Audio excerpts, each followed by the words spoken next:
There's this crazy story at the beginning of the Bible. We have Adam and Eve, and they're in the Garden of Eden. And everything in this garden is great. It's exactly as it should be, except there's this one tree that they're told by God not to eat from because it's dangerous and it will kill them. So that's it.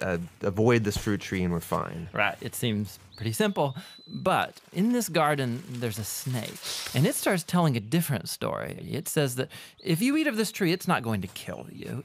In fact, it's going to make you become like God. And Adam and Eve, they believe the snake and they eat the fruit. And because of this, the goodness of the garden is tragically lost, and evil and death enters into God's good world. Now, why is there a talking snake in the garden? I mean, this thing is a problem. Yeah, it's very strange. And even more strange is the fact that the Bible doesn't say why or how this thing even got there. It just presents the snake as this creature who's in rebellion against God and that wants to get other people to doubt God's goodness and lead them on a path towards death.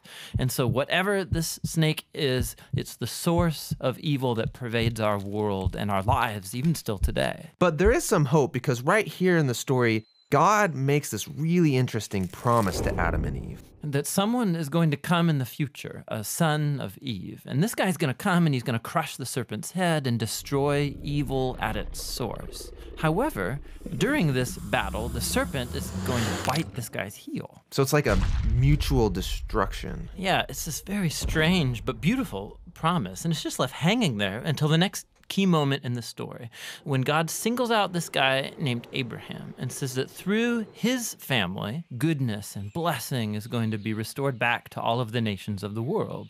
And as we follow this family, we get to one of Abraham's great-grandsons, this guy named Judah.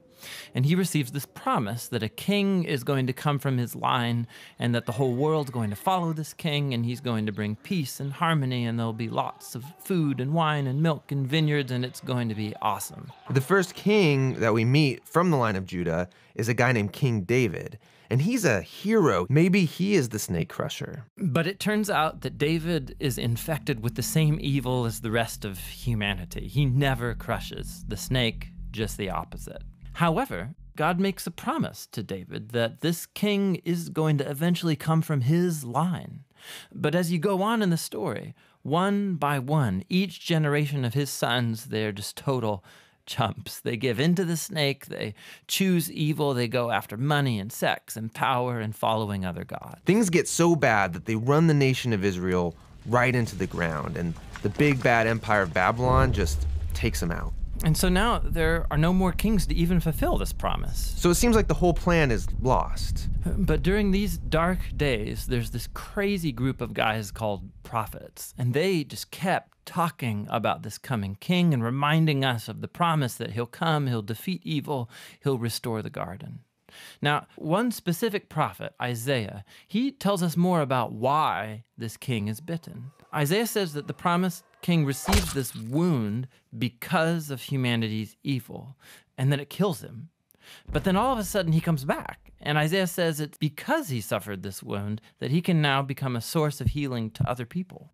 But the Old Testament ends, and the snake-crushing king that everyone's been talking about never shows up. And this is why, when the New Testament begins, it introduces us to Jesus of Nazareth, not as some random guy, but as someone who comes to fulfill these specific ancient promises. Yeah, we learn that he's from the line of David, Judah, and Abraham. And he goes around Israel announcing that the goodness of God's kingdom is here, now. And he begins confronting the effects of evil on people by healing them, by forgiving them of their sins and evil. Many people are now believing that this is, in fact, the promised king. But Jesus began telling his closest followers that he was going to become king and bring peace by taking the full effect of humanity's evil into himself. The fatal snakebite wound. Exactly. And so it seems like the serpent wins.